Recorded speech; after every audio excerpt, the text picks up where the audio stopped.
Magandang araw po and mega love shoutout sa lahat po ng ating mga manonood sa ang sulok man kayo ng mundo. Magandang umaga, magandang tanghali at magandang gabi po sa ating lahat.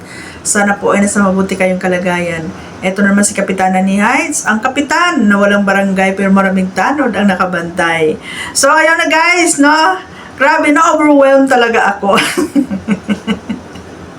Grabe yung epekto ko sa Kalingap, no? Ako lang naman to, si Kapitana ni Heights, na isang tawag dito, isang pipitsuging reactor at vlogger, no, na merong 54k subscribers lang naman, na yung mga pumapatol sa akin na tumutugi sa akin ay yung mga 100 plus k subscribers. Salamat.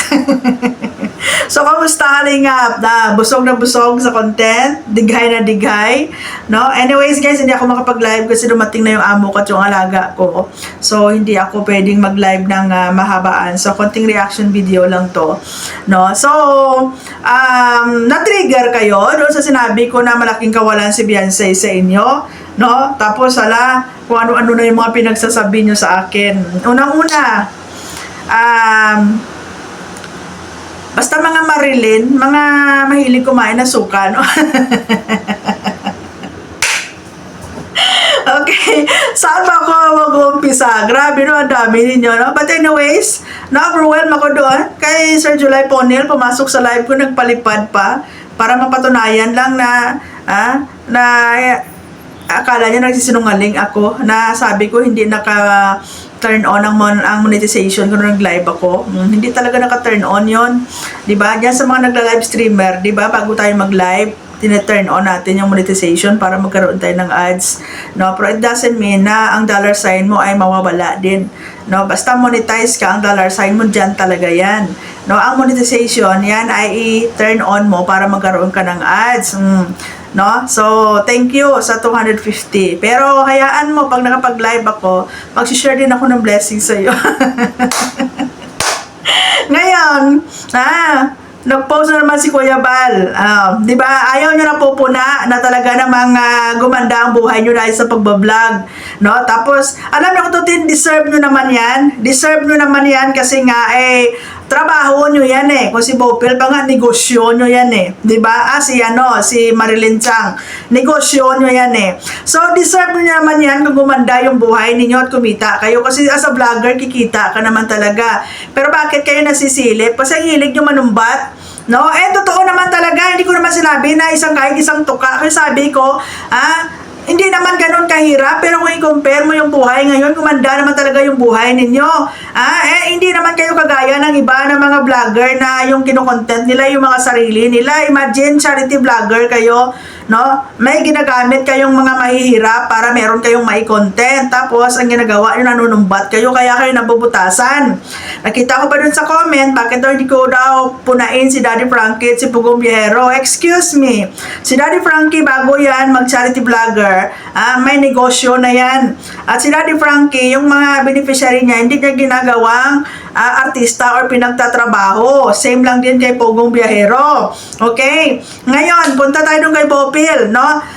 Nagagalit siya kasi ang bigat daw ng term na ginamit ko na pinagtrabaho daw. Ginagawa daw na trabahador or pinagtrabaho si Beyonce kasi hindi naman na pinaghugas ng pinggan. My God! Pag sinabi mo pinagtrabaho, kahit anong ginagawa mo dyan, trabaho pa rin yan. Okay? Di kung ginawa yung tagahugas ng pinggan si Beyonce, mas malala pa yon. Kasi bakit?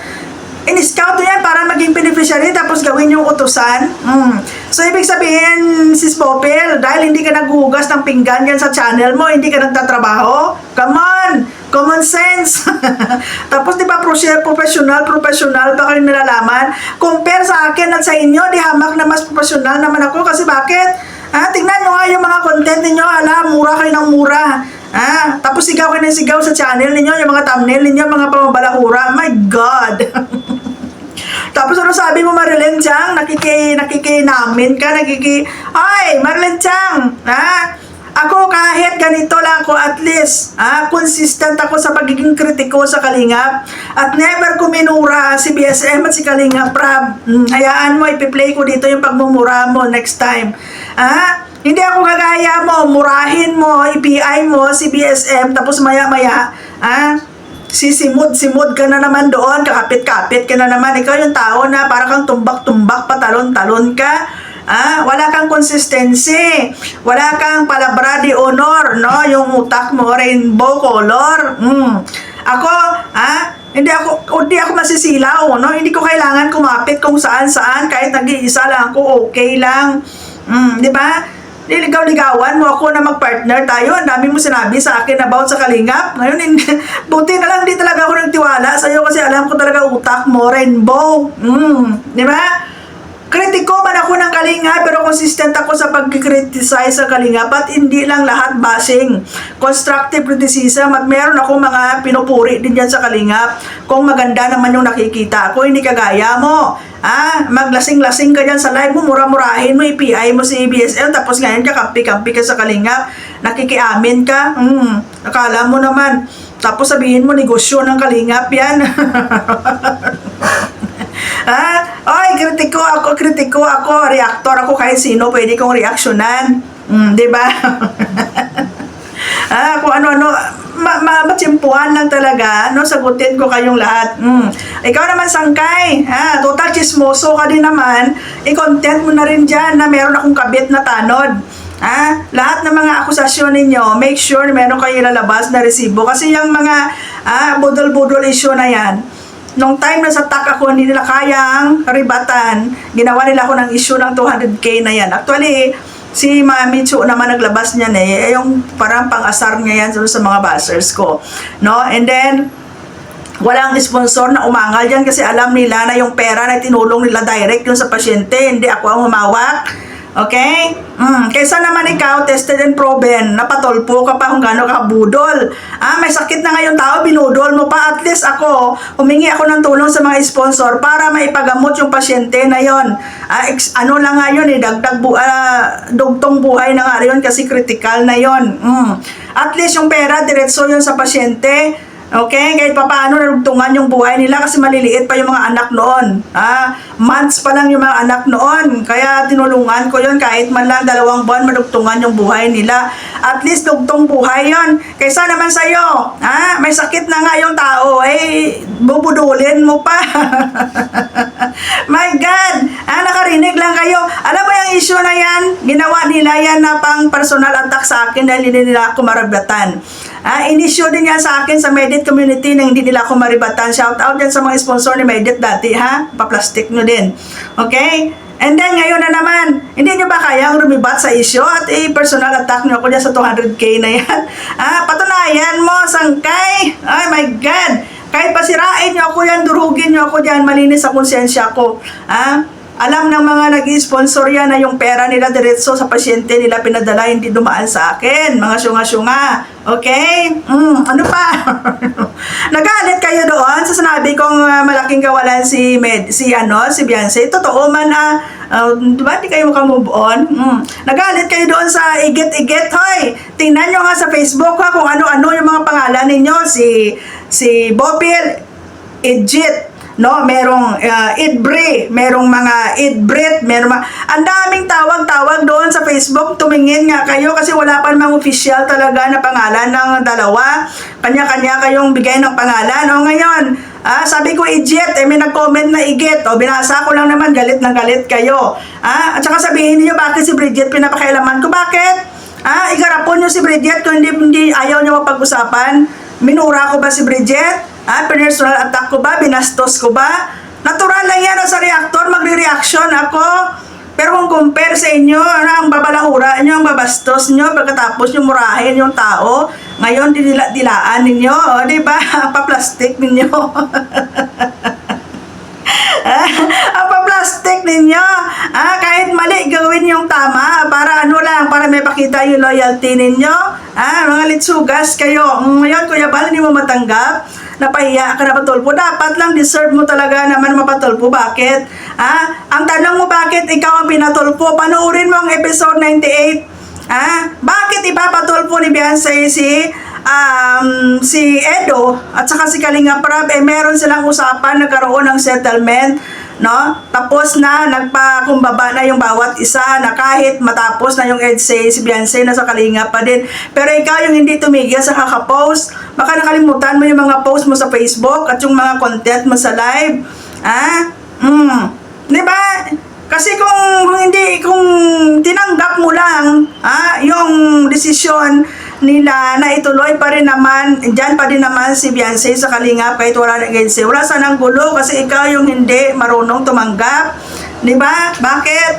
Kasi paldo nga naman pag may EDSA, sponsor, views, and content. Mga litsugas kayo. Nagre-react lang ako. Di ba? Totoo man yan. Bakit nasaktan kayo? Ngayon galit na galit kayo sa atay at balon-balunan. Anong gusto nyo sabihin ko dito? Tinai ka gano? Tinai ka My goodness! Na-overwhelmed talaga ako na grabe yung impact ko. Grabe yung impact ko sa inyo. Di ba? Tapos sabihin nyo, tatawa-tawa lang. Kaya alam nga naman, iiyak ako dito. May mga prosep. Marilyn, saan mo kong questionin sa pagiging professional. Ikaw, professional ka bang matatawag na naglalasing ka sa live mo tapos mura ka ng mura? Diyos me, yung mga inaakto ninyo, mas malala pa kayo sa akin. Kaya huwag yung questionin yung pagiging professional ko. Di ba? Puro kayong mga marites, puro kayong for content lang. Hoy! Diyan sa mga reactor sa Kalingap ng mga OFW, alam nyo, pareho tayong may mga trabaho dito sa ibang bansa. Para sabihin niyo na para akala nyo naman magugutom ako kung di ako mag-content sa Kalingap. Nitong mga nakaraang linggo, straight 3 araw nakapag-live ako kasi wala yung alaga ko dito. Grabe yung impact sa inyo.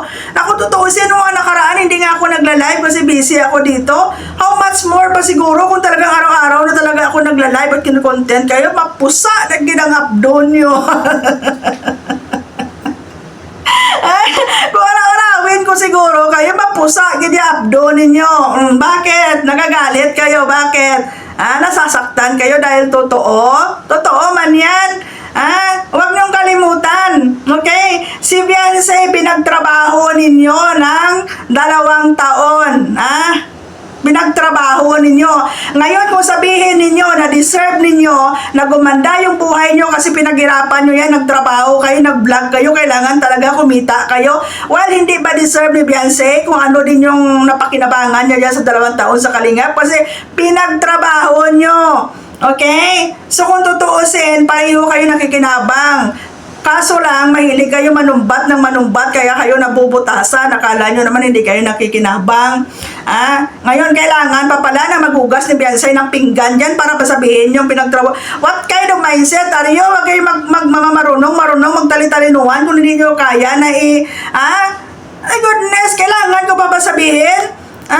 Dahil sinabi kong pinagtrabaho nyo si Beyonce, nagagalit kayo sabihin ninyo, hindi naman pinaghugas ng pinggan, hindi naman inalila. Oy! Pinagtrabaho niya yung pinagawa yan ng serye. Ngayon, i-compare yung celebrity. Ang artista, nagbabayad ng tax. Okay? May ano yan, may talent fee sa inyo. Nga dyan, allowance lang. Tapos tumbuyin nyo pa.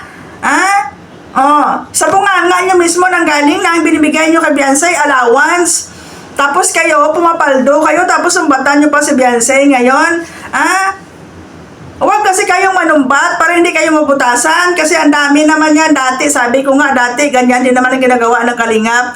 Tumutulong, kumikita. Pero wala naman tayong issue kasi nga hindi naman kayo nanunumbat. Ngayon lang naman kayo nanunumbat. Alam nyo, isa pa sa mga faktor dyan yung mga reactor.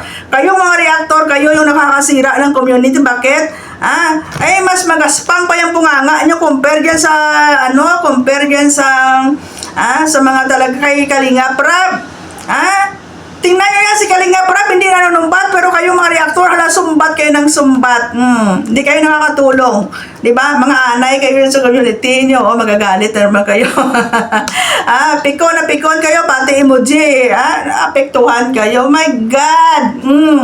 Sabihin ninyo na bakit Kalingap? Alam nga naman na Pugong Biyahero. Bakit anti-Pugong Biyahero ba ako? Kritiko ba ako ng Pugong Biyahero? Anti-Daddy Frankie ba ako? Kritiko ba ako ni Daddy Frankie? Hindi! anti-kalingap ako at kritiko ng kalingap. So, bakit kayo magtatakang na kalingap yung content ko? Mga litsugas kayo. Di ba? Ay, Sangkay, ayusin mo content mo ha. Ay, ikaw napatulpo ka. Yung binudol mo yung taong may sakit.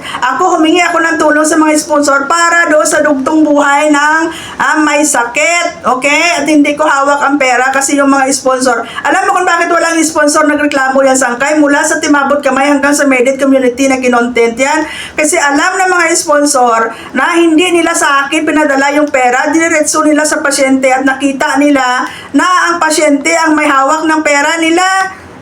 Saan banda binudol dyan? Naniwala naman kayo sa 200k. Diba? Pag sinabihan kayo nag-comment sa live nyo na, oy, Sangkay, tumalon ka sa bangin, tatalon ka din. Kasi nga, chismoso ka. Total chismoso ka, may kulang pa yan ng 200k. Dagdagan mo pa si Kapitana, may kabit yan, tanod. Kasi yan lang naman yung pang, nila sa akin, pang personal attack nila sa akin. Mga litsugas kayo. Ay, dyan sa Kalingap, meron dyan, kayong mga kasama, nakilala ako at taga-amin, tinatawanan na lang kayo. Sangkay, ikaw yung literal na budol, napanood ka sa buong mundo kung gaano ka kabudol. Ang masakit pa, ang taong may sakit, ang binudol mo. Kaya magpakamatay ka sa Kalingap kasi tinulungan ka ng Kalingap na masettle yung problema mo. At least ako malinis ang konsensya ko, na kung meron man akong hiningi na tulong sa mga sponsor, direct doon sa taong may sakit at sila tumatanggap ng tulong, hindi sa akin dumaan. Mga litsugas kayo. Okay? Damihan ko kaya post na may emoji para maganda ihi-ihi ka mo sa kaka. Akig ka mo ya sa ako, nga why kuman ka mo ginaano. Natural lang na, yan reactor ko ya, magmuyatag ko ya reaction. Insa, kung kayo mag-reaction, insa ha, naga-wild ko de. Naga-wild ko de, kung mag-reaction ko mo. Whether you like it or not, whether you accept it or not, opinion ko po yun. Ang importante, hindi ko kayo pinapersonal attack. Ang importante, hindi ko kayo binabalahura, hindi ko kayo minumura, hindi ko kayo pinipi. Kagaya ng ibang mga reactor nyo dyan na pagkatapos kayong murahin at ipi, kulang na lang ngayon ay dilaan yung mga talampakan nyo. Ay, ambot sa inyo.